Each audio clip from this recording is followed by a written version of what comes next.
Una historia de superación que representa lo que es hacerse de abajo, dirigir en dupla y marcar un hito sacando a Platense campeón de la primera división por primera vez en 120 años. El invitado de hoy, Sergio Gómez.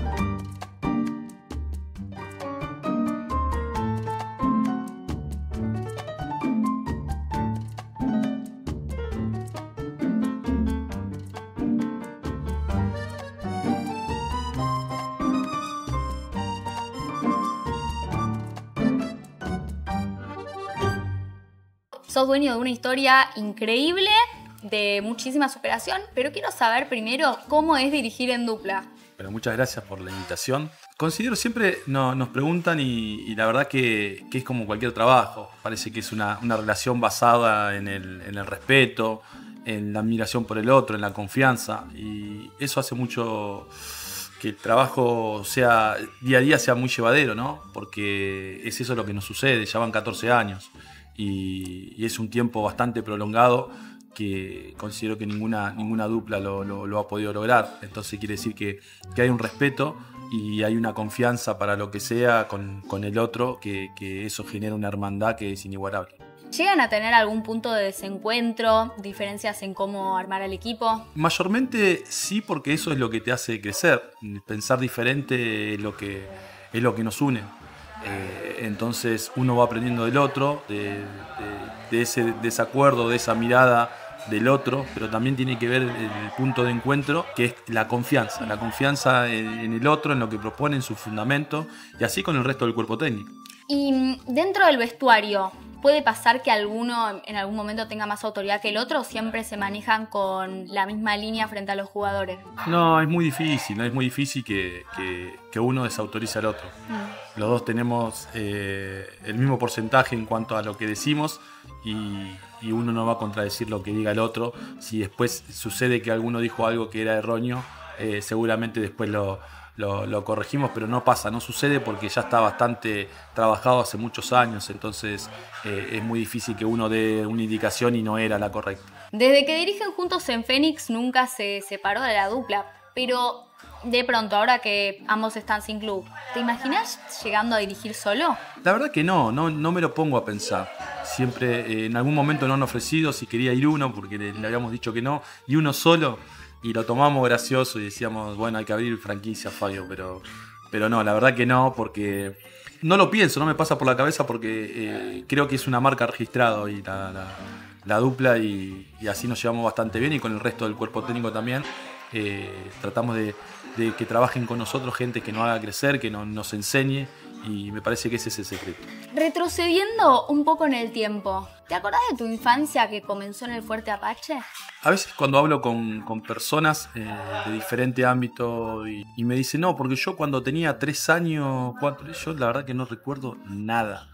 No recuerdo nada de hasta los 5 años. Yo sí, es como que mi vida comenzó cuando llegué a Granbur, a San Antonio, porque no tengo ningún recuerdo. Hasta creo que no fui ni al jardín y no recuerdo lo que sucedía ahí. Me iban contando mi mamá, mis hermanos, que ellos vivieron más tiempo en Fuerte Apache.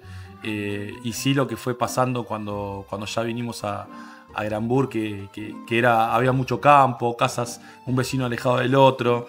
Pero la verdad que de Fuerte Apache no recuerdo mucho. Sí he ido después de grande, porque vivía mi hermana, viven todavía mi tía vive ahí todavía, así que nada, sé todo lo que conozco es porque fui de grande y porque mi mamá me hablaba muy bien de ahí, de la hermandad que había entre los vecinos. ¿Cómo era tu vida en Granbur? Porque pasaste muchas necesidades, por muchas dificultades siendo muy chico. Considero que uno no se da cuenta de las necesidades, o sea, normaliza, como en todos lados, normaliza lo que va viviendo. O sea, nosotros nos criamos como pudimos en cuanto a lo que mi mamá hacía para poder traer el plato de comida a la mesa, ¿no? Entonces esa era nuestra normalidad. Nunca sabíamos que había algo más allá, que había una abundancia o que era normal por ahí comer las 4 comidas. O sea, no te das cuenta. Cuando sos niño no te das cuenta y vas viviendo el día a día.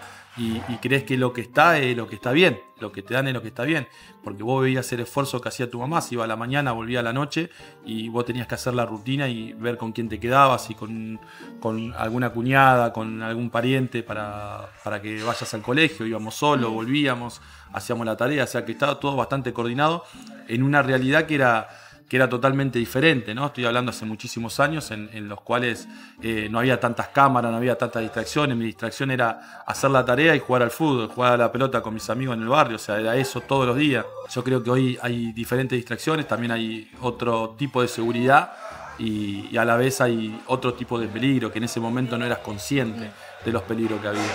Pero me parece que es la infancia que me tocó, no me arrepiento. Cada cosa que me pasó en mi vida fue forjando la personalidad que hoy tengo, y considero que tanto yo como mi familia hemos sido resilientes a cada situación y hacíamos que todo eso sea normal. Pero bueno, hoy viéndolo, a veces cuando lo cuento a mi mujer y demás, como que no lo pueden creer. ¿En serio hacían esas cosas? Y sí, porque no te dabas cuenta, era lo que te tocaba. ¿Y llega algún momento donde te acostumbras a todo lo que tenés hoy en día, a todo lo que lograste y con mucho mérito? No sé si te acostumbras. A mí me gusta mucho la normalidad. Agradezco siempre a Dios. A mis hijos les trato de inculcar lo mismo, que agradezcan que tienen sus habitaciones, que tienen sus televisores, que pueden ir al colegio, que pueden tener padres que es algo que parece normal, pero nosotros no lo teníamos en ese momento. Entonces uno tiene que ser agradecido en la vida, siempre es el mensaje que intento dar. Yo siempre agradezco donde vivo, cómo vivo, lo que el fútbol me da, pero no me olvido de la gente que no tiene, porque vivo de esa forma, porque yo he estado en ese lugar. Tomando lo que te da el fútbol, ¿cómo decidiste que el camino de tu vida era ese? Lo sentí siempre. Yo tengo cosas en mi cabeza que voy visualizando que tenían que ver con cambiar mi vida. A veces uno corre atrás de una pelota porque le gusta, y otro para cambiar su vida. Yo era el que corría atrás de una pelota para cambiar su vida. A los 12 años, cuando terminé la primaria, le dije a mi mamá que quería jugar a la pelota, y yo sabía que iba a jugar en primera. Obviamente no sabía que me iba a tocar una carrera de ascenso, porque mi carrera fue Platense y después todo ascenso, porque la vida te va llevando para un lado y para el otro, esa es la realidad también. Pero todo el tiempo corría atrás de una pelota porque quería sacarla a mi vieja del barrio. Siempre fue mi sueño ese, y cuando pude salir del barrio ya no estaba mi vieja. ¿Cómo fue perderla a tu vieja? Aparte, te llegó a ver ascender, te vio en momentos muy importantes de tu carrera, sobre todo como técnico. Yo creo que a veces las cosas pasan por algo o para algo. Es difícil de entenderlo en ese momento. Yo no lo he podido entender. No sé si lo superás. Yo considero que no. Que aprendés a convivir con el dolor de las pérdidas, y ahí seguís transitando. Cuando perdí a mi mamá, nosotros estábamos por ascender de la D a la C, y yo sentía tan fuerte las ganas de que mi mamá me vea por última vez, porque le habían dado 3 meses de vida ya, lo último, y ya le quedaba poco. Y el 31 de mayo nosotros tuvimos la posibilidad de salir campeones. Mi vieja me vio con mis hijos dando la vuelta, y a los 15 días después de eso murió. Entonces creo que el fútbol a mí me da un montón, y yo soy muy agradecido. Por eso lo respeto tanto, y por eso le dedico tanto amor y tanta pasión, porque considero que la pelota es lo que me ha salvado. ¿Y el vínculo con tu viejo?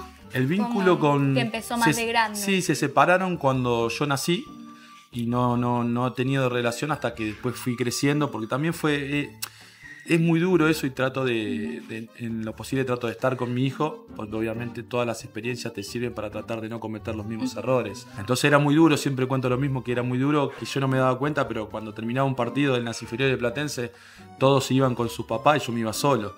Entonces eso psicológicamente no está bueno, pero yo siempre veía que estaba o mi mamá o alguno de mis hermanos, o a veces si tenía que ir solo era lo que tocaba, no pasaba nada. Yo creo que Platense también en ese sentido me ayudó mucho cuando era chico, porque si no hubiese podido jugar al fútbol tampoco. Porque a ver, me acuerdo siempre que es como una novela. Te dije en off que podía armar una serie, pero hay una situación que me quedó grabada, que yo iba a jugar el Latinoamericano a Mar del Plata, y me iba sin botines porque no tenía botines.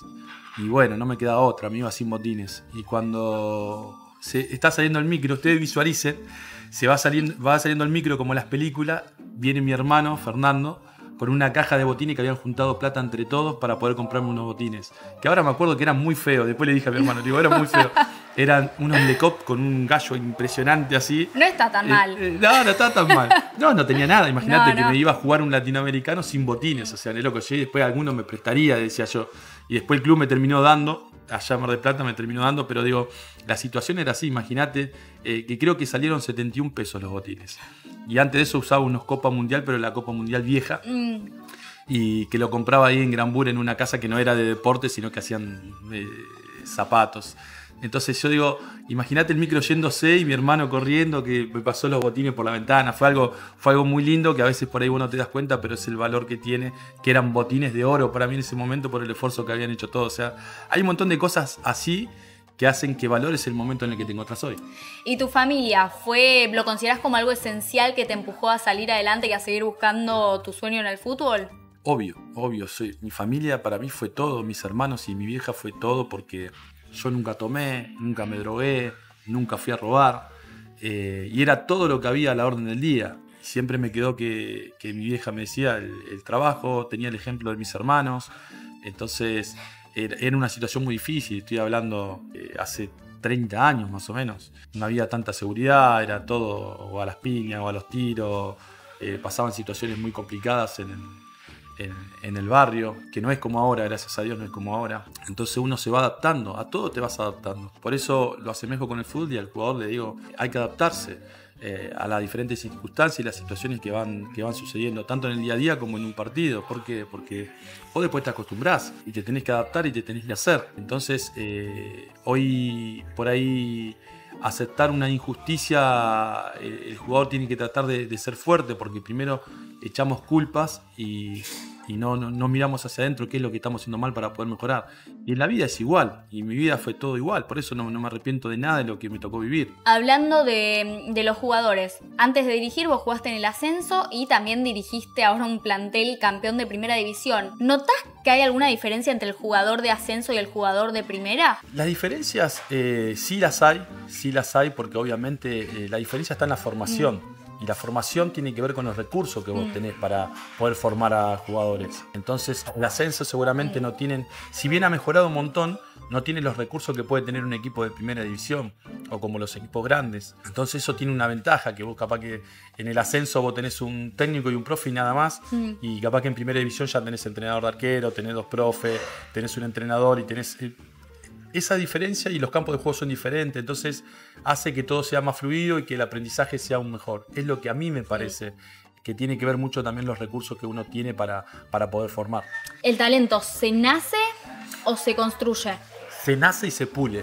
Ahora hablando de Platense, yo me imagino siempre el caso de Cosani, que jugó mucho tiempo en el ascenso, jugó en San Martín, jugó también en Deportivo Maipú y hoy fue una ficha clave en tu Platense. Tiene que ver también con lo que te dije al principio de la vida. Tiene que ver con la adaptación, la inteligencia, para saber adaptarse y qué es lo que va pidiendo cada entrenador para que su juego pueda prevalecer en un plantel.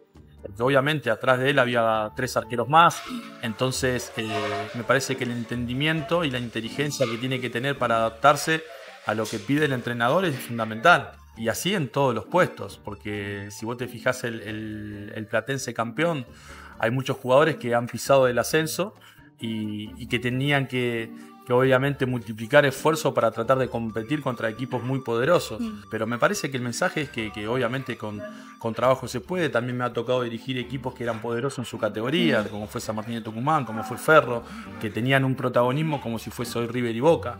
Y nos tuvimos que adaptar a eso, y los partidos eran diferentes. Entonces me parece que la adaptación y la inteligencia es fundamental en el fútbol.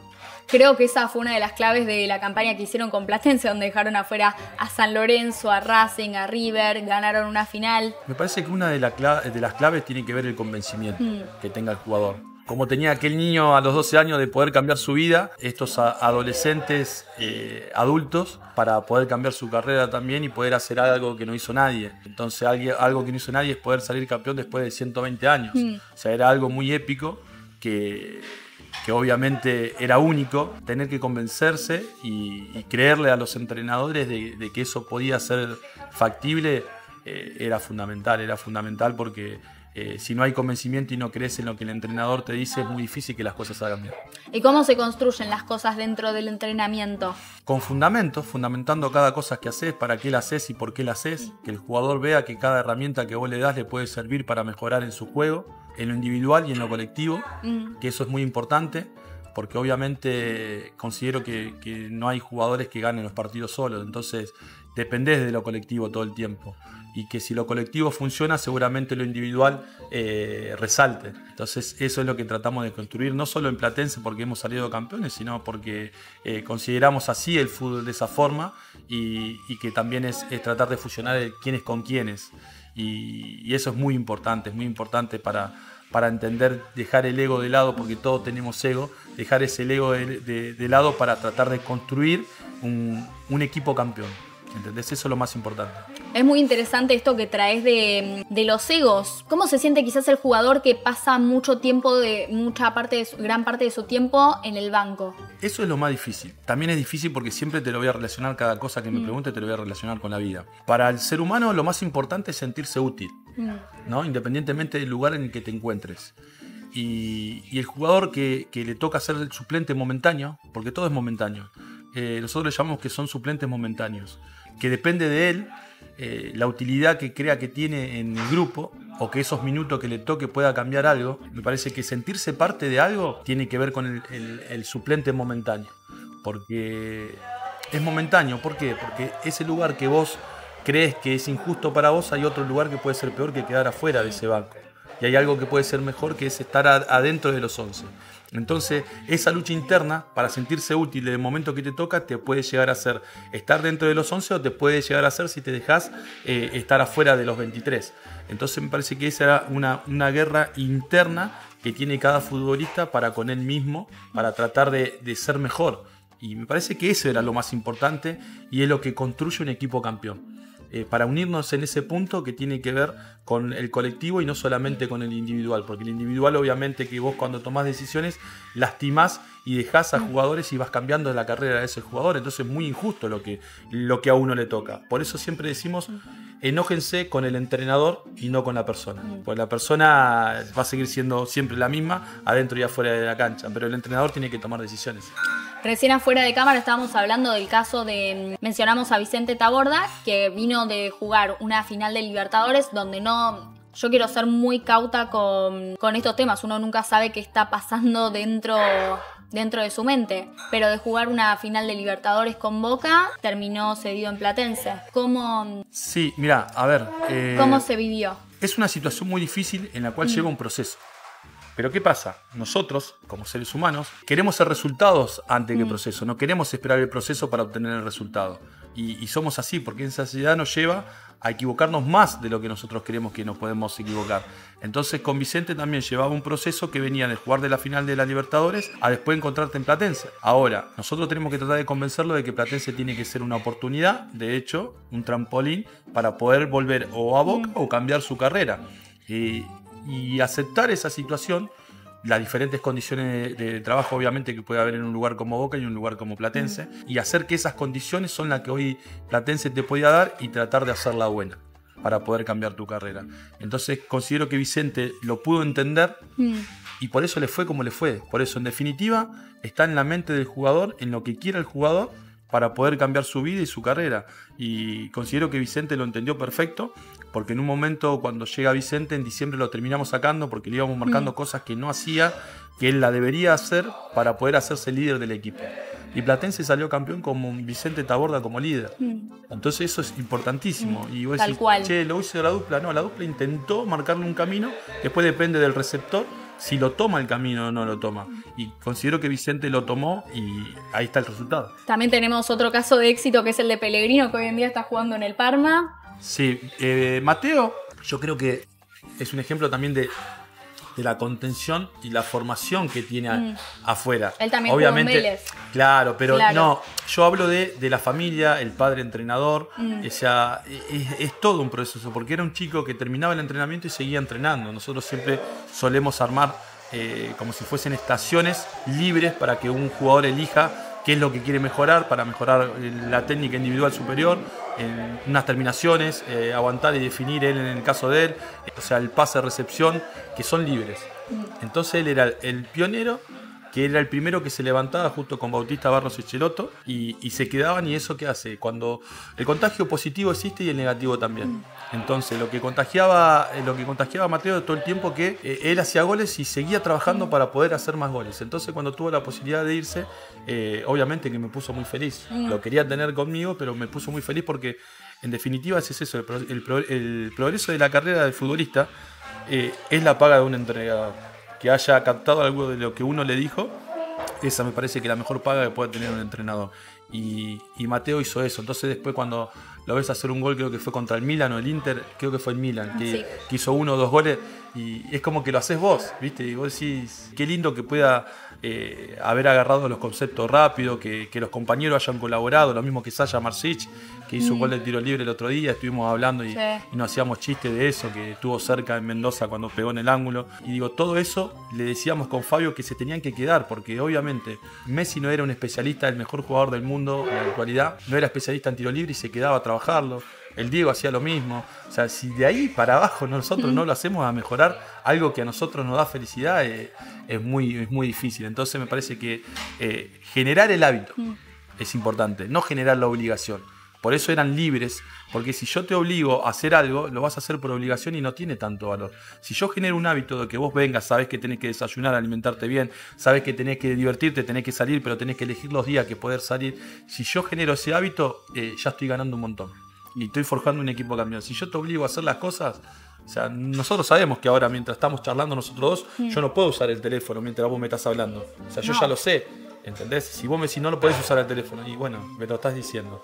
Y si yo tengo la posibilidad de decir, no, estoy hablando, estoy en una charla, tengo que ser respetuoso, no toco el teléfono. O sea, es el hábito que uno genere. Me parece que eso va a ser siempre lo más importante. Teniendo en cuenta también este Platense campeón, y quizás la pregunta más trillada que te han hecho, ¿por qué dejaron el club marcando un hito, clasificando por primera vez a la Copa Libertadores? ¿Acaso no es el sueño del técnico poder dirigir en Copa Libertadores y llevar al club a lo máximo, pero más allá de lo que ya está? Sí, todo lo que decís es cierto, pero también entiendo que hay un montón de situaciones que uno en 16 meses que hemos estado en el club iba enviando mensajes de las cosas que considerabas que estaban bien y las cosas que considerabas que estaban mal.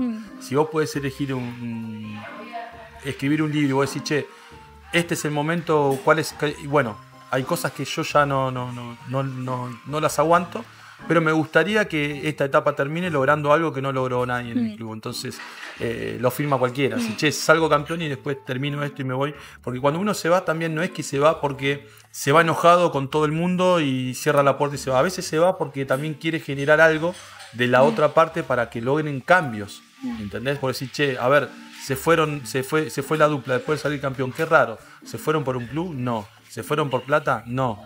¿Por qué se fueron? Porque no estaban de acuerdo en un montón de circunstancias del día a día y demás. Bueno, si ellos se van, para que no nos pase de vuelta, cambiemos estas cosas que van sucediendo, cambiemos, y entonces hasta nuestra ida nosotros sentíamos que le podía favorecer al resto de los chicos que se queden y al entrenador que podía llegar a volver. No sé ahora cómo será en el día a día, si han cambiado muchas cosas, pero no quiere decir que nosotros nos fuimos peleados con el presidente, nos fuimos peleados con los dirigentes, no. Nos fuimos en desacuerdo con algunas cosas que sucedían, simplemente eso.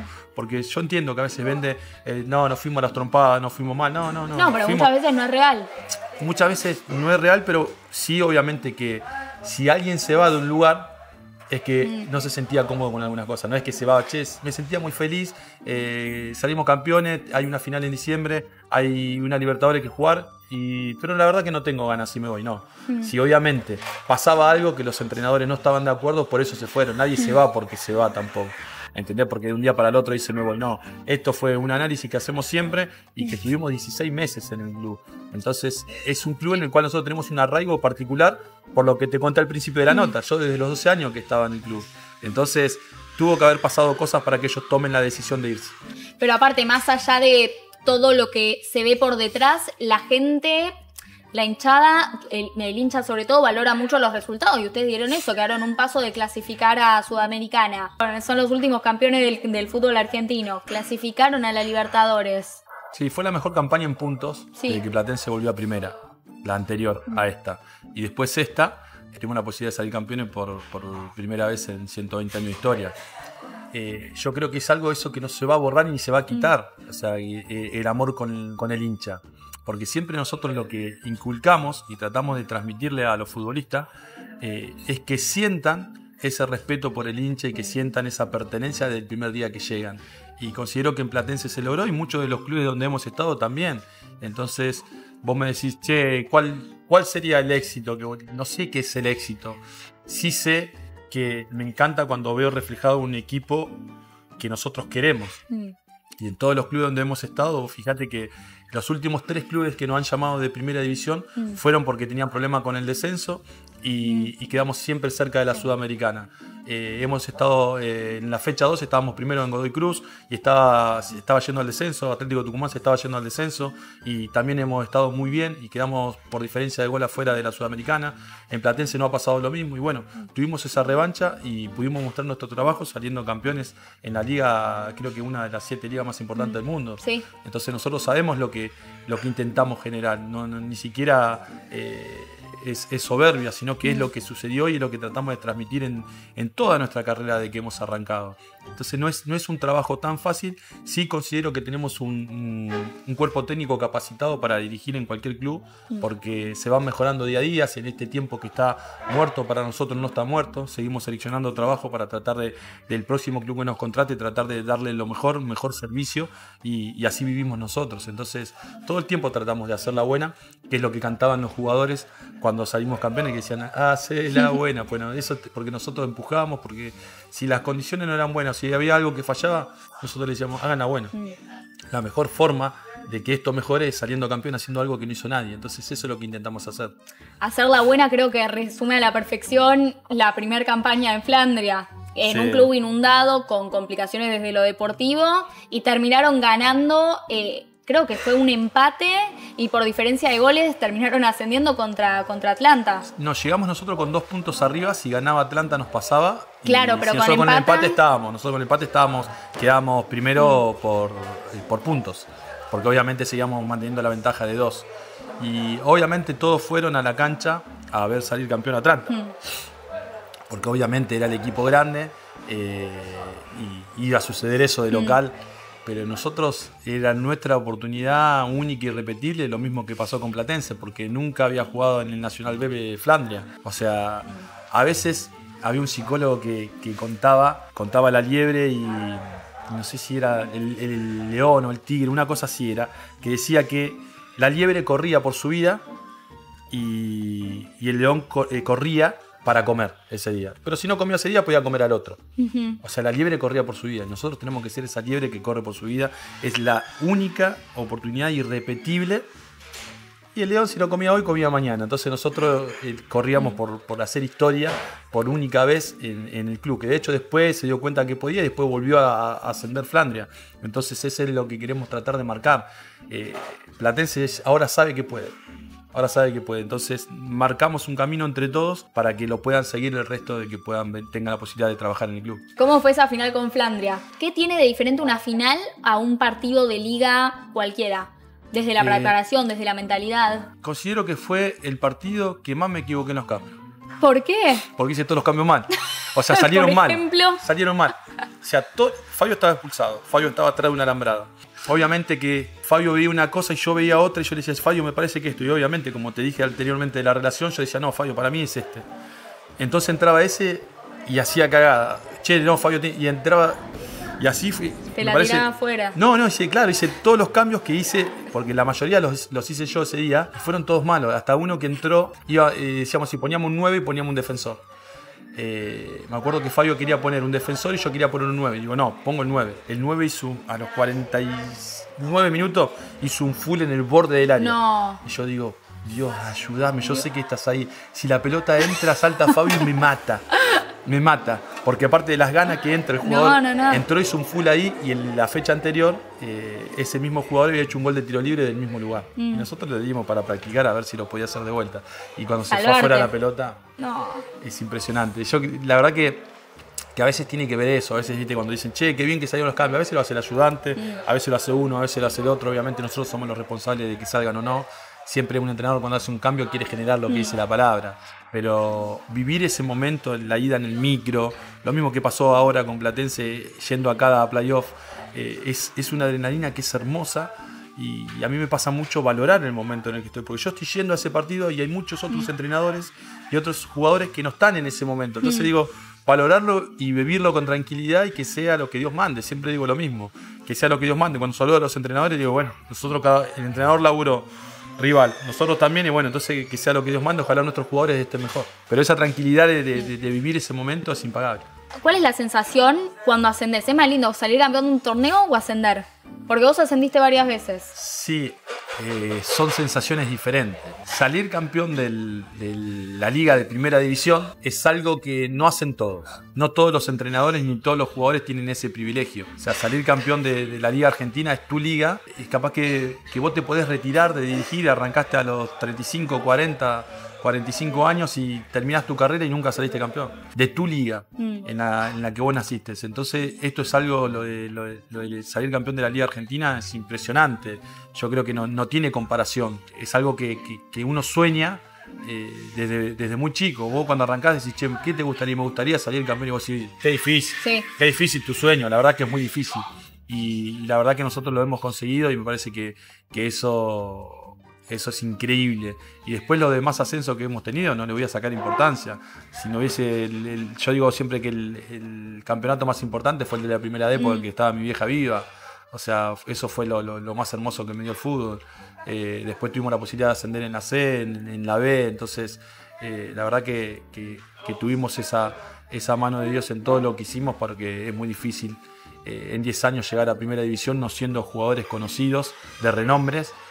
Fabio tiene una carrera corta por lesiones y yo, mi carrera, retirarme a los 29 años jugando siempre en el ascenso, es muy difícil poder llegar a primera división. ¿Vos te retiraste del fútbol o el fútbol te retiró? Yo creo que fue un poco de las dos cosas. En esa época era muy difícil tener un club que te pague al día, que la plata te urge. Yo tenía, mi primer hija la tuve a los 18 años, entonces tenía la necesidad económica de tener un club, y en todos los clubes te quedaban, era normal que te debían 2 o 3 meses, 4 meses, y yo no podía vivir. Encontré un club como Fénix, que estaba César Mancilla, que estaba en la D. Yo no podía jugar en la D porque había sido profesional. Entonces estuve 5 años en el club, se cobraba los 10 y en 5 años una sola vez cobré el 11 porque el 10 cayó domingo. O sea, eso era una plata que vos contabas, entonces eso como que me empujó y fue muy duro. Fue muy duro dejar a esa edad porque ganábamos todos los partidos y me iba llorando a mi casa todos los días cuando llegaba, no quería que nadie me vaya a ver. Y creo que ese duelo terminó a los 6 meses cuando me llamaron para volver a jugar. Me daban el triple de la plata que yo cobraba en Fénix y dije que no. Dije, che, no juego más. Y ahí dejé de sufrirlo y empecé a disfrutarlo. ¿Lo disfrutás más siendo entrenador? Creo que no, sufrís mucho de entrenador. Sufrís mucho porque todo tiene que estar coordinado, todo tiene que estar funcionado y sos el responsable de todo lo que sucede, de los que no juegan, de los que van al banco, de todo el staff, que tiene que estar todo depende de una cierta coordinación, que tenés una responsabilidad muy grande, que es la que tenemos con Fabio, de que todo pueda funcionar. Y aparte, cuando estás en el partido, yo cuando jugaba sentía que el silbato a mí me liberaba. Y acá suena el silbato y seguís nervioso y vos llegás hasta la línea y hay cosas que vos no podés cambiar. Vos siendo futbolista hay cosas que podés cambiar. Corriendo, metiendo, saltando, despejando. De hecho, vos cambiaste varias veces de posición. Sí, yo jugué toda mi vida de 8 en inferiores, de 5 en reserva, y después debuté de central y jugué siempre de central, de lateral, siempre fui defensor. ¿Qué tipo de central eras? ¿Cómo te considerabas vos? En Platense, yo estaba hablando de esto hace poco y yo digo, yo miento mucho. Pero, porque en realidad yo jugaba de 8 y jugaba de 5, entonces cuando fui de central jugaba mejor. ¿Entendés? Claro. Que cualquier central porque tenía otra, es como cuando tenías un como 5, ya la visión de delante de la cancha. Y estado físico también, porque era vale. Uno que corría mucho, que por ahí no era el talentoso, pero sí era el que corría como loco. Un central rústico. Y después, el ascenso yo creo que me convirtió en un central rústico. Porque yo pasé de Platense directamente, estuve 6 meses parado y pasé a la C. Entonces en la C los primeros días me acuerdo que una vez había ido a probar a Alejandro Ayala, que era un 9 de Sacachispa muy reconocido, y se había ido a probar Platense, y bueno, Platense era como de Sacachispa, se fue a probar Platense, que estaba en la D de Sacachispa, y yo me hice, soy como soy ahora, y me acerqué a él, y qué sé yo, y nos hicimos medio conocidos. Obviamente no quedó porque no iba a dejar en ese momento a alguien que jugaba en la D, Después nos cruzamos con el tiempo, yo voy a Villa Dálmine y nos cruzamos, nos saludamos antes del partido y después me pegó una patada que me rompió la canillera. Y él jugaba de 9, me rompió la canillera a la mitad así en diagonal. No. Y eso marcó un antes y un después en mi carrera. Y yo dije, no, pará, acá no se juega como se jugaba allá, acá se juega de otra forma. Y ahí me dice lo que todos dicen ahora, que era que sí, que te mataba, era un rústico que te mataba. Luego es el ascenso, a diferencia de primera, y es un juego mucho más rústico, en general, en términos generales. Y ahora mejoraron mucho, porque ahora los campos de juego están buenísimos en todas las categorías. Antes era un desastre, era que la pelota tenía un conejo adentro, era muy difícil. Entonces la pelota íbamos por arriba y era choque, era piña, era maldades, y ese era yo. ¿Siempre surgió la necesidad de que cuando dejabas el fútbol querías seguir adentro de las canchas como técnico o de la forma que fuera? Jugando me adapté, porque obviamente te decía que en Platense se jugaba de una forma y cuando tuve que bajar a la C me tuve que adaptar a otro juego. La vida es así. Y de entrenador yo creo que tenía cosas. ¿Por qué? Porque vos sentís cierta curiosidad. Vos cuando vos sos periodista, pero seguramente cuando... Antes de ser periodista, a mí me gustaría estar ahí, me gustaría hacer una nota, me gustaría esto. Y a mí me sucedía eso. Yo quería saber por qué hacían ese trabajo, para qué era y qué me podía llegar a servir. Era muy curioso, me gustaba.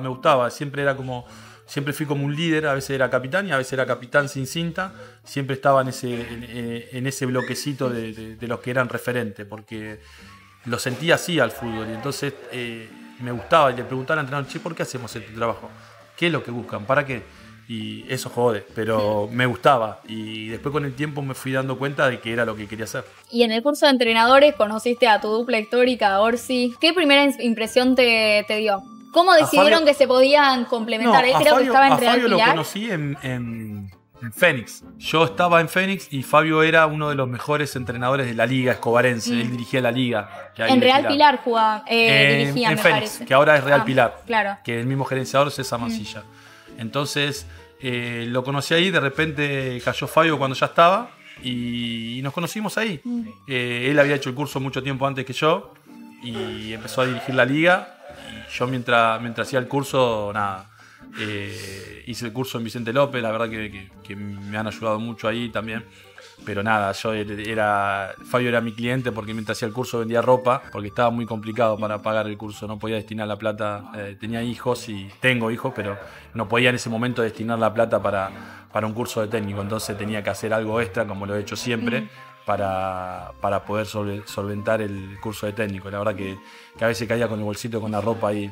Y la verdad que hubo muchos jugadores también que estuvo bueno, que eran jugadores conocidos, que vos los veías y hoy los cruzo hasta el día de hoy, que Seba Sosa, Emiliano Papa, Seba Domínguez, Gago también lo hizo ahí, el Lobo Ledesma, también hubo muchos jugadores que lo hicieron ahí. Entonces, yo los veía a ellos y ahora cuando nos enfrentamos, viste, es lo que es la vida, ¿no? Después te terminás uniendo en un punto, por eso siempre trato de respetar el laburo de todos. ¿Cómo se dieron cuenta que podían trabajar juntos? Llegan a Fénix, estaba Santangelo. Yo creo dirigiendo. Que es todo culpa y gracias a César Mancilla, ¿no? Arrancamos con Oscar Santangelo, que hasta el día de hoy seguimos teniendo contacto, que volvió ahora, está trabajando en Real Pilar. Y César Mancilla dijo, Oscar es de Rosario, Oscar Santangelo, entonces él decía, yo en cualquier momento me piro. Él utilizaba esa palabra, en cualquier momento me voy. Y ustedes dos se tienen que quedar acá. No, Oscar, no, yo en cualquier momento me voy porque yo extraño y me voy a ir. En cualquier momento yo soy así, yo en cualquier momento me voy. Fue dicho y hecho, se fue él y César dijo, no, se quedan los dos. Ni uno ni el otro. Son los dos técnicos. Y ahí arrancamos con Fabio y la verdad que nos fuimos llevando muy bien. O sea, somos de mundo totalmente opuesto, porque él es de clase media alta y yo de clase baja, recontra baja. Y la verdad que nos unimos en ese punto del amor y la pasión por lo que hacemos y la verdad que hasta el día de hoy nos llevamos muy bien. Cerrando con este tema, ¿es mejor dirigir solo o dirigir de a dos? No he dirigido nunca solo, así que no sé cómo será dirigir solo, pero me parece que es más fácil. La situación es más fácil porque al tener dos entrenadores, el jugador puede confiar un poquito más en uno, un poquito más en el otro.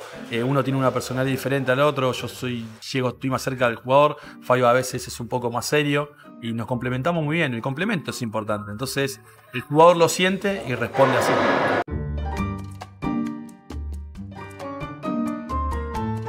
Este es un momento dedicado a Diego Maradona porque no hay ninguna charla futbolera que no involucre al Diego. Por eso te quiero preguntar, ¿con qué Diego te quedás? ¿Con el Diego jugador o Diego técnico? Con Diego siempre, pero jugador.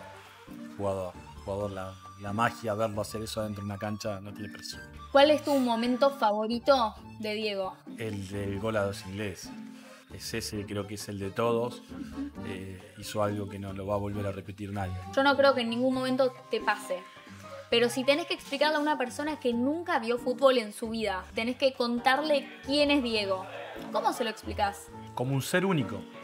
Me parece que un ser único. A veces mi hijo tiene 12 años y yo le digo de Maradona, pero no sé, hacía era como Messi, decía, ¿viste? O sea, a veces cuando quieren comparar a Messi y Maradona, a mí me vuelve loco porque digo, son los dos argentinos, son dos cosas únicas. Y estamos hablando de dos épocas totalmente distintas, diferentes. Dos fútbol totalmente distintos. Claro, y no hay que ni comparar épocas. Lo que hacía Diego, o sea, lo podía hacer Diego solo, y lo que hace Messi hoy lo puede hacer él solo. Entonces, la verdad que es hermoso, la verdad que por eso digo que Diego es y va a ser único, lo mismo que Messi. ¿Qué es lo que lo hizo a Diego único? Creo que su magia, lo que él tenía alrededor, su aura cuando entraba a la cancha era algo, ya lo veías, le veías la cara y vos decías, che, qué lindo, ya su saltito, los botines desatados, era diferente y obviamente que llevaba el potrero en su sangre y el barrio en su sangre, entonces eso lo hacía por ahí más épica cada cosa que hacía. ¿Te viste reflejado con tu historia alguna vez en Diego?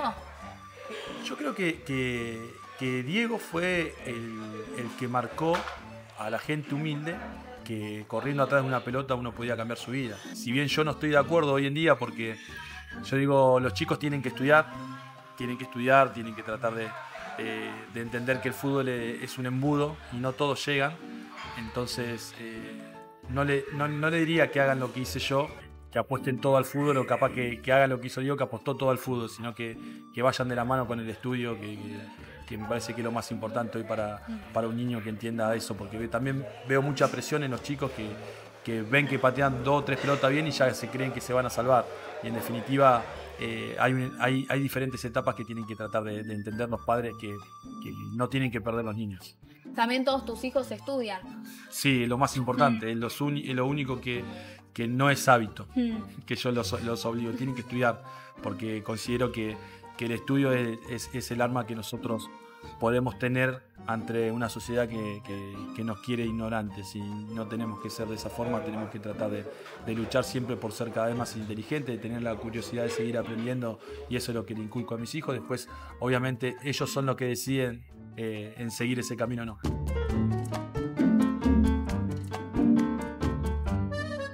Sergio, ¿algún objetivo, algún sueño, algo que te quede pendiente en el fútbol? Yo siento que recién arranqué. O sea, tengo muchos sueños, muchos objetivos. Pero bueno, soy de visualizar mucho. Así que nada, me gustaría en algún momento poder clasificar a alguna selección al mundial y poder dirigirlo. Eso es un sueño que tengo. No sé qué selección, sino que me lo imagino. La verdad que no sé qué país, no sé nada, pero trato de visualizar así como lo hago siempre con mi vida. Trato de ponerme en ese momento y ver a los entrenadores que dirigen los mundiales de clubes o los mundiales o las eliminatorias y decir qué lindo poder estar ahí. Ahora con el auge de los entrenadores argentinos, ¿quién te dice que la dupla puede dirigir una selección latinoamericana? Y a ver, sí, es muy lindo lo que pasó. Obviamente siempre digo lo mismo. No Fabio y yo, sino que tenemos un cuerpo técnico muy capacitado para poder dirigir donde se lo proponga, y eso me da tranquilidad. Sergio, muchísimas gracias por venir. Gracias a vos por la invitación, me he sentido muy cómodo, la verdad que nada, para cuando quieran estoy.